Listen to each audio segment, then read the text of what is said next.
देश की विदेश नीति की जो हालत है वो शायद पिछले 70 साल में भी नहीं हुई। इस विदेश नीति के बारे में आपको पिछले 48 घंटे की एक छोटी सी फिल्म दिखाती हूँ।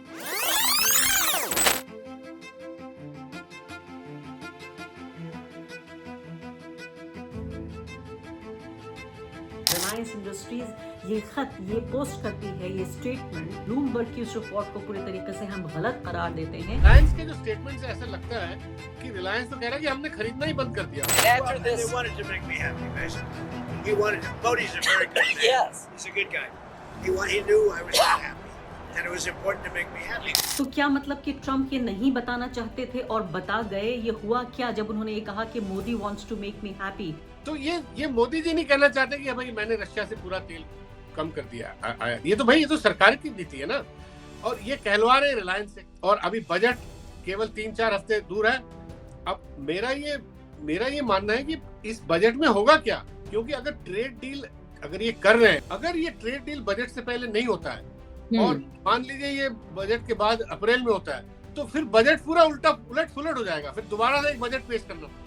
भारत को क्या नुकसान है ये रशियन ऑयल ना खरीदने से? किस कीमत पर हम डोनाल्ड ट्रम्प को खुश कर रहे हैं? जाहिर है इससे कोई पुतिन कोई बहुत खुश तो नहीं होंगे, क्योंकि भाई जहां वो $100 बिलियन की बात कर रहे थे ट्रेड को 69 से 69 बिलियन से 100 बिलियन ले जाने की 5 साल में, अगर वो गिर के अगर वो 10 या 9 बिलियन डॉलर वापस आ जाए तो इसमें तो ये तो फिर उल्टा पड़ जाएगा। भारत को अब यूनाइटेड स्टेट्स से मैं बातचीत करने के लिए, उनके अधिकारियों से मिलने के लिए बाकायदा कंपनियों को, फर्म्स को, लॉबिस्ट को हायर किया जा रहा है। ये तो बिल्कुल सच्चाई है। अब जो मामले इतने फंसे हुए हैं कि अब दोनों लीडर को डायरेक्टली ही बात करें तभी होगा, तो वो चीज हो नहीं पा रही। क्योंकि या तो डोनाल्ड ट्रम्प को खुश किया जा सकता है या रूस के साथ हमारे रिश्ते हो सकते हैं।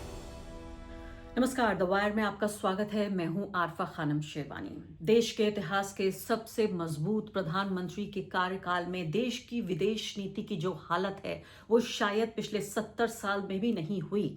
इस विदेश नीति के बारे में आपको पिछले 48 घंटे की एक छोटी सी फिल्म दिखाती हूँ। फिल्म इसलिए दिखा रही हूँ क्योंकि आपको ये खबरें ना तो अखबारों में मिलेंगी, ना ही ये खबर आपको टेलीविजन पे तो देखने को नहीं मिलेगी। वहां सिर्फ हिंदू मुस्लिम एजेंडा है और क्या हो रहा है, डंका बज रहा है। आज मैं आपको अगले कुछ मिनटों में ये बताऊंगी कि डंका नहीं बज रहा है, भांडा फूट रहा है। आप ये देखिए, छोटा सा वीडियो मैं आपको दिखाना चाहती हूँ डोनाल्ड ट्रम्प का, जो आधिकारिक रूप से बाहर नहीं आया लेकिन एक तरह से लीक हो गया। पहले इसका ऑडियो आया और फिर इसका वीडियो आया। आइए देखते हैं क्या कह रहे हैं डोनाल्ड ट्रम्प इसमें। I really do believe that what he did with India is the chief reason India is now buying substantially less Russian oil. So I hope we pass this bill soon. And after this, They wanted to make me happy, basically. He wanted to. Modi's a very good man. Yes. He's a good guy.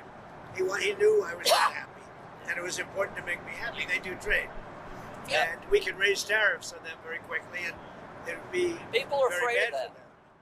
आपने सुना, Donald Trump साफ तौर पे कह रहे हैं Modi wants to make me happy, he knows I am not happy and he is doing that to make me happy.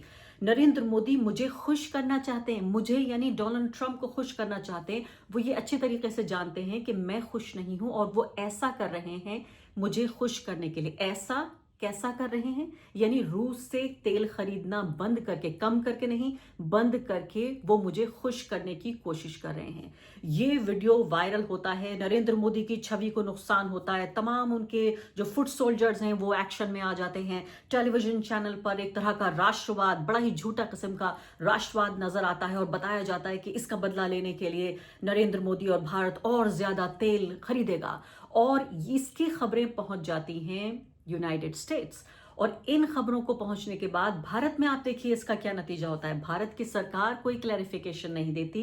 Clarification आता है रिलायंस इंडस्ट्रीज की तरफ से। रिलायंस इंडस्ट्रीज ये खत ये पोस्ट करती है, ये स्टेटमेंट बहुत कम आपने देखा होगा कि पब्लिक में आके कोई बात, कोई भी बड़ी कंपनी देश की, और खासकर एक ऐसी कंपनी जिसको हम रिलायंस कह रहे हैं, देश की सबसे अमीर कंपनियों में से, बल्कि दुनिया की सबसे अमीर कंपनियों में से एक, रिलायंस इंडस्ट्रीज ने कहा कि ब्लूमबर्ग की उस रिपोर्ट को पूरी तरीके से हम गलत करार देते हैं, जिसमें जामनगर रिफाइनरी की तरफ से रूस से जो तेल से लदे हुए जो जहाज आ रहे हैं उनको आने का दावा किया गया है। कंपनी पूरी तरीके से इस बात को स्पष्ट करती है कि पिछले 3 हफ्तों में कोई रूसी तेल नहीं मिला है, ये कह रही है रिलायंस, और जनवरी में भी ऐसी कोई खेप नहीं आने वाली है।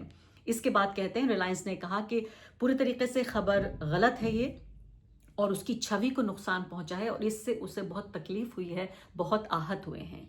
ये स्टेटमेंट को रिलायंस का स्टेटमेंट मत समझिए, ये भारत की सरकार का स्टेटमेंट होना चाहिए था डोनाल्ड ट्रंप के लिए, जिसको रिलायंस के जरिए इस खबर को, इस स्टेटमेंट को जारी किया जा रहा है। इस पूरे खेल को अगर आप समझने की कोशिश करें तो आप ये देखिए कि इस वीडियो के लीक होने के बाद फिर किस तरह से वो तथाकथित जो दरबारी भांड मीडिया है, वो नरेंद्र मोदी का जो ढोलक बजा रहा था, वो तमाम खबरें वहां पहुंची, वहां से वापस अब इसका ये रिएक्शन आया है। मैं याद दिलाना चाहती हूँ ऑपरेशन सिंदूर के वक्त में कि कितना नुकसान पहुंचाया था इसी भांड मीडिया ने, जब ये लगातार ये कहते रहे कि इस्लामाबाद कैप्चर हो गया, लाहौर कैप्चर हो गया, और इस तरह की फिक्शनल स्टोरीज उन्होंने बताई जिससे सिर्फ और सिर्फ भारत की आम जनता को अंधेरे में रखा गया। सरकार को और हमारी जो फौजें हैं, जो तीनों हमारी फौजें हैं, उनको कहीं ना कहीं मैं कहूंगी भटकाने की कोशिश की गई। इस हद तक बात पहुंच गई कि सरकार को इस बात का नोटिस लेना पड़ा और इस पर उन्होंने प्रतिक्रिया जाहिर की कि अब आप ये सायरन नहीं बजाएंगे, अब आप ये हॉर्न नहीं बजाएंगे, और इन खबरों से सीधे तौर पे नुकसान पहुंचा। नरेंद्र मोदी के बनाया हुआ जिन्न कैसे खुद उनको नुकसान पहुंचा रहा है, कैसे खुद उन्हें बोतल में डाल रहा है, आप इसको अच्छे तरीके से समझिए। ये खबर यहां पे खत्म नहीं होती है। सबसे बड़ी बात तो ये है कि जब ये कह रहा है रिलायंस, अभी अभी आपने देखा था, इसको तो बहुत जमाना नहीं गुजरा, हमारी आपकी याददाश्त के अंदर ही हुआ है, जब व्लादिमीर पुतिन को बुलाया गया यहाँ पर और ऐसा लगा कि सबसे बड़े विश्व गुरु हम बने हैं जरूर, लेकिन हमने उससे भी बड़े विश्व गुरु को बुलाकर जिस ताम झाम के साथ, जिस रौनक के साथ, जिस आलीशान तरीके से यहाँ व्लादिमीर पुतिन का स्वागत किया गया। आपने देखा बड़े टेलीविजन नेटवर्क में 4-6 एंकर्स को एक साथ बिठाकर उनका इंटरव्यू किया गया। हालांकि वहां भी किस तरह से हमें अपमानित होना पड़ा भारतीय मीडिया को भी। मैं आपको याद दिलाना चाहती हूँ उस तमाम दौरे के बीच जो समझौते हुए, अब उस समझौते को भी ऑनर नहीं किया जा रहा है, क्योंकि या तो डोनाल्ड ट्रंप को खुश किया जा सकता है या रूस के साथ हमारे रिश्ते हो सकते हैं। इसमें सबसे ज्यादा खतरनाक बात यह है कि ये सिर्फ, मैं कहूंगी, ऑप्टिक्स की बात नहीं है, सिर्फ दिखने दिखाने की बात नहीं है, सिर्फ भांडा फूट जाने की बात नहीं है, सिर्फ ये एक प्रधानमंत्री की इमेज की बात नहीं है। ये भारत के लोगों का जो आर्थिक हित है, एक तरह से उस पर सीधे हमला है कि क्या हमारी विदेश नीति इतने बदतरीन तरीके से फेल हो रही है। ना तो रूस कोई नया मुल्क है, ना यूनाइटेड स्टेट्स कोई नया मुल्क है, ना डोनाल्ड ट्रंप कोई नए राष्ट्रपति हैं, ना ही व्लादिमीर पुतिन नए राष्ट्रपति हैं। तो जब ये कुछ भी बदला नहीं है, नरेंद्र मोदी भी पिछले 11 साल से प्रधानमंत्री हैं, तो आखिर ऐसा क्या है जो देश की विदेश नीति में इतना खराब हो रहा है, जिसको आप तक पहुंचने की इजाजत नहीं मिल रही है? 7 तालों के अंदर, 7 कमरों के अंदर इस खबर को क्यों बंद किया जा रहा है? और आखिरी जो मैं आपको बात बताने जा रही हूं, ये सुनकर आप हैरान भी हो सकते हैं, परेशान हो ना हो, क्योंकि ये खबर भी आपको सिर्फ यही मिलेगी। जी हां, इसी चैनल पर आपको ये खबर मिलेगी, जिस तरह से ये बताया जा रहा है कि भारत को अब यूनाइटेड स्टेट्स से में बातचीत करने के लिए, उनके अधिकारियों से मिलने के लिए बाकायदा कंपनियों को, फर्म्स को, लॉबिस्ट को हायर किया जा रहा है। डोनाल्ड ट्रंप की ही नज़दीकी ये एक फर्म है जो कि वॉशिंगटन डीसी में है। ये FARA की जो फाइलिंग्स हैं, यानी कि फॉरेन एजेंट रजिस्ट्रेशन एक्ट जो है यूनाइटेड स्टेट्स का, जिसके तहत ये तमाम कंपनियों को, फर्म्स को इस बात को डिक्लेयर करना पड़ता है कि उनका क्या क्या कामकाज रहा, और उसकी फाइलिंग के दौरान, यानी इसी डॉक्यूमेंट्स को US जो ये लॉबीस्ट फर्म है, डिपार्टमेंट ऑफ जस्टिस को उनको जब फाइल करना था, उसी दौरान ये पूरी शीट्स निकल कर आ रही हैं जो अपनी स्क्रीन पर आप देख रहे हैं। और इससे क्या पता चलता है कि हमारे जो विदेश मंत्री हैं, वो उनकी मीटिंग नहीं हो पा रही है उपराष्ट्रपति से, वहाँ के बाकी मंत्रियों से, जिनसे भी बातचीत करना चाहते हैं, US ऑफिशियल से नहीं कर पा रहे हैं। तो ये तमाम चीज़ें, ये मैंने कहा ना आपको, जैसे भांडा फूट जाता है कि इतने बड़े हम विश्व गुरु बन गए हैं कि हमको डोनाल्ड ट्रंप के करीबी जो एक लॉबीस्ट फर्म है, जो लॉबी करती है, यानी आपके लिए काम करेगी अगर आप उनको पैसा देते हैं। हमने पैसा देकर इनको हायर किया, और ये भी हमने नहीं बताया, हमारे अंदर कोई पारदर्शिता नहीं है। हमारा जो नागरिक है, हमारा जो दर्शक है, हमारे पत्रकार हैं, वो किसी योग्य नहीं है कि उन्हें भारत की सरकार को एक खबर दे। हमें वहां से नहीं मिली, US से ये खबर मिली है। द हिंदू ने ये खबर छापी है। इंडियन एम्बेसी ने ट्रंप के जो बहुत ही करीबी हैं उनकी फर्म को हायर किया है। ऑपरेशन सिंदूर के वक्त में 10 मई की ये घटना है, ये आप ट्वीट देख सकते हैं। और जो फाइलिंग्स हैं ये बता रही हैं कि लॉबीज ने को क्या काम दिया गया। काम ये दिया गया कि मीटिंग हो उनकी, मीटिंग जयशंकर साहब से, हमारे फॉरेन सेक्रेटरी से, हमारे डेप्यूटी नेशनल सिक्योरिटी एडवाइजर से, एम्बेसडर से, और इसके अलावा नरेंद्र मोदी की ट्वीट्स के बारे में भी ये तमाम जो खबरें हैं आप ये देख सकते हैं। और इसके अलावा अलग अलग अधिकारियों से मिलने की कोशिश की।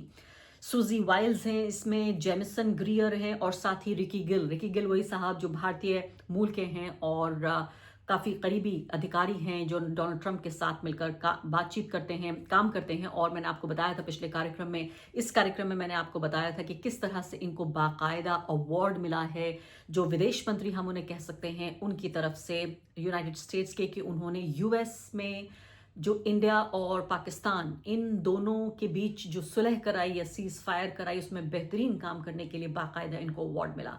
अब यहाँ पर सवाल यही पैदा हो रहा है कि 3 खबरों की ये छोटी सी फिल्म जो मैंने आपको पिछले कुछ मिनटों में दिखाई, जिसमें पहले डोनाल्ड ट्रंप का ये वीडियो आता है, उसके बाद रिलायंस का क्लैरिफिकेशन आता है, और नंबर 3 पे मैं आपको बताना चाहती हूँ कि किस तरह से ये खबर अब लीक हुई है कि भारत ने लॉबीस्ट को हायर किया भारत के मंत्रियों से मिलने के लिए, भारत के नेशनल सिक्योरिटी एडवाइजर्स से मिलने के लिए हमें फर्म की जरूरत पड़ी। और चौथी महत्वपूर्ण बात कि किस तरह से एक तरह से अधर में लटके हुए हम नजर आ रहे हैं कि हमें जो इंडिया को जो यूएस के साथ जो ट्रेड डील करनी है वो अभी तक अधर में लटकी हुई है। इस मुद्दे पर बातचीत करने के लिए हमारे साथ एमके वेणु मौजूद हैं, द वायर के फाउंडिंग एडिटर, और साथ ही देश के जाने माने अर्थशास्त्र को समझने वाले एक्सपर्ट और पत्रकार, जो कई दशकों से देश की विदेश नीति और साथ साथ जो आर्थिक नीति है उनका किस तरह से मेल होता है, जो फिलहाल मेल होता हुआ नहीं दिख रहा है। एमके वेणु, कई खबरें मैंने अभी प्रस्तावना में दर्शकों को बताई हैं, उन खबरों को ऐसा लगता है कि वो तितर बितर हो रही हैं, और इसीलिए आपको बुलाया है कि जरा ये तार, ये वायर जो है बांधिए हमारे लिए कि इन खबरों को अलग अलग तरीके से कैसे देखा जाए। सबसे पहले मैं आपसे जानना चाहती हूँ कि देश की सबसे बड़ी जो तेल कंपनी है रिलायंस, जब वो इस तरह का एक पूरा स्टेटमेंट जारी करती है, और उसमें भी एक अजीब तरीके से जो भाषा भी आप देखें तो कभी लगता है कोई खौफ है, कभी कह रहे हैं कि आहत हो रहे हैं, और सीधे तौर पे मना कर रहे हैं कि जो खबरें आ रही हैं हम उनको ब्लूमबर्ग की खबर को खासकर पूरी तरीके से गलत बता रहे हैं। और जामनगर यानी गुजरात में जो रिफाइनरी है उसमें तेल से, रूसी तेल से लदे हुए जहाज आए, और इस तरह की खबरें मीडिया में वायरल हुई। सबसे पहले तो मुझे यही बताइए कि इस स्टेटमेंट को आप कैसे डिकोड कर रहे हैं। देखिए अरफा, ये जो रिलायंस ने जो स्टेटमेंट दिया है, ये अगर आप इसको ध्यान से पढ़ें तो वो एक तरह से वो सरकार के बिहाफ पे दे रहे हैं स्टेटमेंट। ये समस्या हमारी सरकार की है, और क्योंकि रशिया से जो ऑयल आयात हो रहा था यूक्रेन के वॉर के बाद, जो सस्ते जो तेल हम रशिया से हम ले रहे थे, जो ट्रम्प साहब को पसंद नहीं है, उन्होंने तो पिछले साल शुरू से धमकी देना शुरू कर दिया, आप रशिया से आयात ना करें, कर दे, इसको बिल्कुल जीरो करें।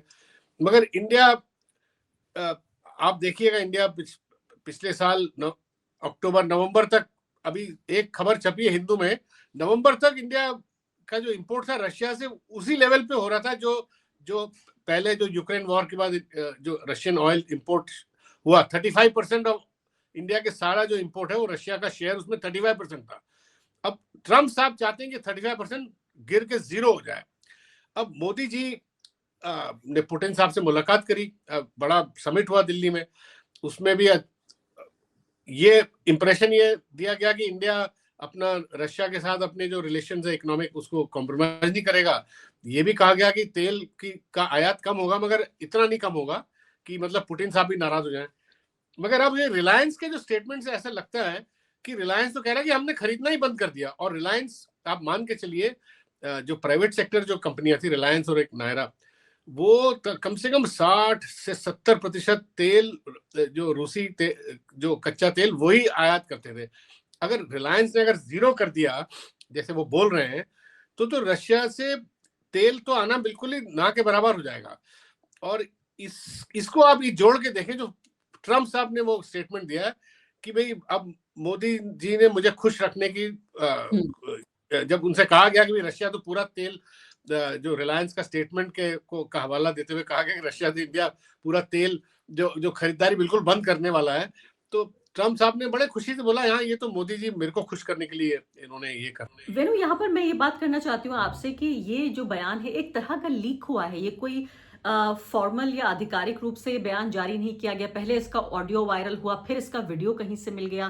तो क्या मतलब कि ट्रम्प ये नहीं बताना चाहते थे और बता गए? ये हुआ क्या जब उन्होंने ये कहा कि Modi wants to make me happy, Narendra Modi मुझे खुश करना चाहते हैं और वो ये भी जानते हैं कि मैं खुश नहीं हूं और इसीलिए वो मुझे खुश करेंगे। और उन्होंने जो रूसी तेल की जो बात की है, ये आप मुझे बताइए कि क्या ये मुंह से फिसली हुई बात है, क्योंकि इसको आधिकारिक रूप से तो कहा नहीं गया है। यही मैं बोल रहा हूँ अरफा, आजकल की जो सारी जो खबरें आ रही है, जो बड़ी बड़ी खबरें आ रही है कूटनीति की और बड़े बड़े सेंसिटिव, ये सारी चीजें लीक हो रही हैं। तो ये मोदी जी नहीं कहना चाहते कि भाई मैंने रशिया से पूरा तेल कम कर दिया। ये तो भाई, ये तो सरकार की नीति है ना। और ये कहलवा रहे हैं रिलायंस से कि हाँ भाई हमने बिल्कुल कम कर दिया और खत्म ही कर रहे हैं। मतलब रिलायंस ने ये कह दिया कि हमने कुछ हफ्तों से लेना ही बंद कर दिया है। जबकि ये सोचिए, इसका टाइमिंग भी बहुत ही इंटरेस्टिंग है अरफा। टाइमिंग जो क्या है, टाइमिंग ये है कि इंडिया यूएस का जो ट्रेड डील है, जो ये कहा जा रहा था कि दोनों तरफ से कि दिसंबर तक पूरी तरह हो जाएगा। मोदी जी ने भी कहा, पीयूष गोयल ने भी आश्वासन दिया कि भाई सब ठीक ठाक हो जाएगा। इंडिया यूएस की जो ट्रेड वो अभी तक वो भी नहीं हो रही। तो ये एक किस्म से कुछ प्रेशर बहुत भारी मोदी जी पे है कि ट्रेड डील करें, करने के लिए रशियन ऑयल का पूरा मतलब आप इसको खत्म करें, रशियन से आयात बिल्कुल जीरो करें, जो रिलायंस के स्टेटमेंट में नजर आता है। और अभी बजट केवल 3-4 हफ्ते दूर है। अब मेरा ये मानना है कि इस बजट में होगा क्या, क्योंकि अगर ट्रेड डील अगर ये कर रहे हैं और ये दोनों तरफ से ये बात आ रही कि भाई ऑलमोस्ट 90% हो गया है, कुछ बचा हुआ बातें, तो ये सारी चीजें बजट में रिफ्लेक्ट होनी चाहिए। क्योंकि जो ये बजट का सबसे बड़ा भाग ये ट्रेड डील ही होगा, क्योंकि ट्रेड डील में इतनी सारी जो इंपोर्ट ड्यूटीज इंडिया कम करने का हमने आश्वासन दिया है कि वो सारा बजट में रिफ्लेक्ट होगा। सारे बजट की अजम्पशंस, बजट में आपने देखा होगा बजट का बहुत बड़ा भाग होता है इंपोर्ट ड्यूटीज, और बजट में और भी कई चीजें होती हैं। बजट में रुपये का दाम का एक अजम्पशन होता है, तेल के दामों का अजम्पशन होता है। ये सारे जो अजम्पशन जो बजट में है वो इन चीजों से जुड़े हुए हैं, जो ट्रम्प के साथ जो हमारी सरकार तय करना चाहती है या कर रही है या डील कर रही है, वो सारी चीजें जो है उसका इम्पैक्ट बजट के नंबर्स पे है। हमारे जो रुपए के किस लेवल पे होगा, रुपया डॉलर के नंबर पे है, वो अजम्पशन उस पे भी फर्क पड़ेगा इन सब चीजों का। अगर ट्रेड डील अगर हो जाती है तो क्या पूरी अर्थव्यवस्था की जो प्लानिंग है पूरे साल भर के लिए वो अभी एक तरह से पेंडिंग है। और इस वक्त ये भी अखबारों में लगातार अब तो लेख छप रहे हैं बाकायदा, तमाम तरह की सेंसरशिप के बावजूद, कि कैसे यूएस इंडिया जो ट्रेड डील है वो क्यों आखिर इसको हमेशा पूरी तरीके से बहुत इतना वक्त लग रहा है। मैं आपसे एक सवाल पूछूंगी और उसके बाद मैं एक और बात कहना चाहता हूँ। अगर ये ट्रेड डील बजट से पहले नहीं होता है और मान लीजिए ये बजट के बाद अप्रैल में होता है, तो फिर बजट पूरा उलट पुलट हो जाएगा, फिर दोबारा से एक बजट पेश करना पड़ेगा। ये मेरा मानना है। और ट्रम्प के नजदीक एक फर्म को हायर किया गया है सिर्फ मुलाकात के लिए, अपॉइंटमेंट लेने के लिए। एक ही पल में आती हूँ उस बात पे, लेकिन मैं आपसे ये समझना चाहती हूँ कि ये पूरा जो इतना बड़ा ग्रैंड शो हुआ, जो व्लादिमीर पुतिन को बुलाया गया, यहाँ पर बाकायदा रशिया टुडे का हेडक्वार्टर्स बनाया गया। हमने देखा कि बड़ी बड़ी जगहों पर उनके जो एडवर्टाइजिंग के सिर्फ पोस्टर्स, होर्डिंग्स नहीं, बल्कि हमने देखा कि एक 3D और एक बहुत ही न्यू एज एक तरह से उसका प्रमोशन हुआ, जिसमें सरकारी स्तर पर भी यहाँ पूरा सहयोग दिया गया। भारत को क्या नुकसान है ये रशियन ऑयल ना खरीदने से? किस कीमत पर हम डोनाल्ड ट्रंप को खुश कर रहे हैं? डोनाल्ड ट्रंप कह रहे हैं फिर भी मैं खुश नहीं हूं, लेकिन मोदी अच्छे आदमी हैं, वो मुझे खुश करना चाहते हैं। हम किस कीमत पर खुश कर रहे हैं डोनाल्ड ट्रंप को? एक कीमत तो अरफा मैं आपको सीधे ही बताता हूं। इतना बड़ा इन्होंने, जैसे आपने कहा, बड़े तामझाम के साथ इन्होंने पुतिन से मुलाकात करी, बड़ी डील्स करी, और उसमें एक डील का एक बहुत बड़ा भाग, एक मोटा जो भाग है वो ये था कि इंडिया रशिया अपनी जो ट्रेड है, टू वे ट्रेड, वो $69 बिलियन, 69 बिलियन डॉलर जो अभी है, उसको बढ़ा के $100 बिलियन तक ले जाएगी अगले 5 साल में, 2030 तक। मगर अब हो क्या रहा है, ऊपर ले जाने की बजाय, मतलब $69 बिलियन से $100 बिलियन ले जाने की बजाय 2 महीने के अंदर जिस तरह रिलायंस ने स्टेटमेंट दिया कि हम अब रशिया से ऑयल ऑलमोस्ट जीरो करने वाले, बिल्कुल नहीं इंपोर्ट कर रहे हैं।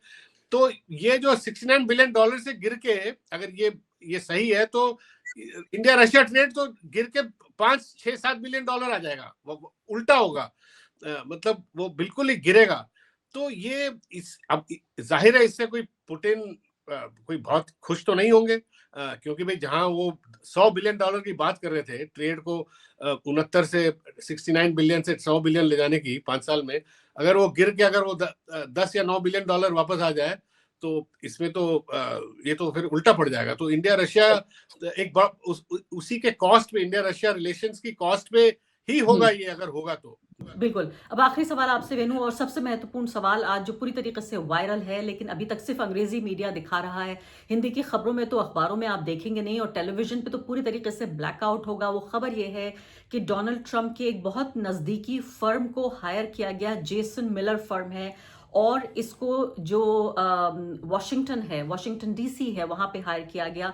यहाँ पर सुहासिनी हैदर का ये ट्वीट और उनका ये आर्टिकल द हिंदू में छपा हुआ है। मैं बताना चाहती हूँ आपको कि मई 10 को बताया गया है, ऑपरेशन सिंदूर के दौरान 3 जो वहां के सबसे बड़े जो अधिकारी हैं उनसे मिलने के लिए। अब ये पता नहीं चल रहा है कि आखिर ये ऑपरेशन सिंदूर के वक्त क्या हुआ। मैं आपको ये भी बताना चाहती हूँ, आपको जाहिर है इस बात का, हमारे दर्शकों को पहले हम इस पे कार्यक्रम कर चुके हैं कि भारतीय मूल के ही जो एक सहयोगी हैं जो अमेरिका में रहते हैं, इंडियन अमेरिकन हैं, उनको हायर किया, उनको अवार्ड मिला फिलहाल ही, जिसमें जो सीज फायर हुआ भारत और पाकिस्तान में, इसमें बेहतरीन काम करने के लिए उनको अवार्ड मिला है। तो मुझे बताइए कौन सा विश्व गुरु है ऐसा जिसमें हमारे मंत्रियों को, इंडियन एम्बेसी को और हमारे तमाम जो महत्वपूर्ण लोग हैं, एनएसए हैं हमारे, उनको अपॉइंटमेंट लेने के लिए एक फर्म को हायर करना पड़ रहा है। कैसे विश्व गुरु बन रहे हैं हम?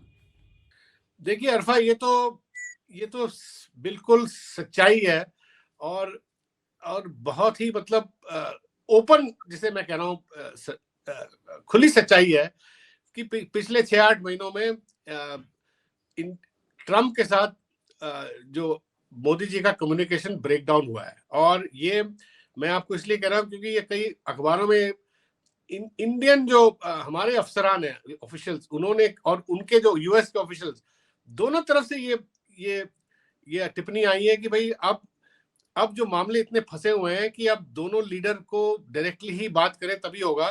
तो वो चीज हो नहीं पा रही। जो मोदी जी का जो कंफर्ट लेवल हुआ करता था ट्रम्प के साथ, उनके इलेक्शन से पहले, ट्रम्प साहब के इलेक्शन से पहले, जो पिछले साल मैं कहूंगा जो वो सब अब बिल्कुल खत्म है।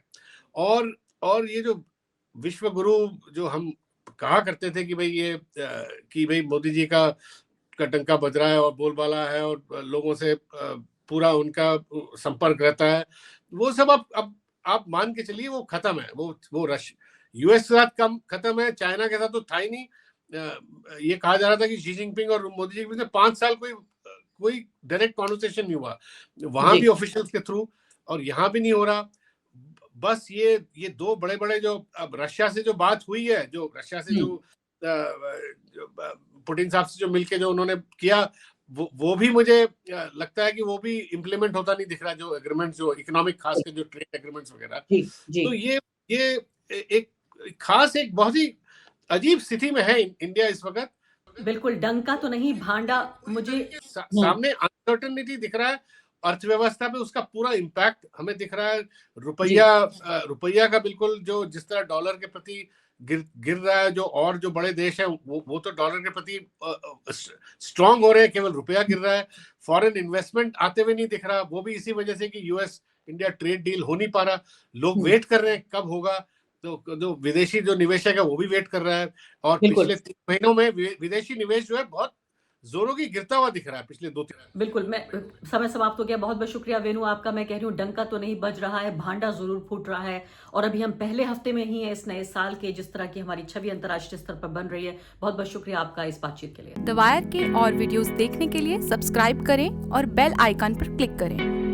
स्वतंत्र पत्रकारिता की आर्थिक मदद करने के लिए डिस्क्रिप्शन में दिए गए लिंक पर जाएं और अपनी राशि चुनें।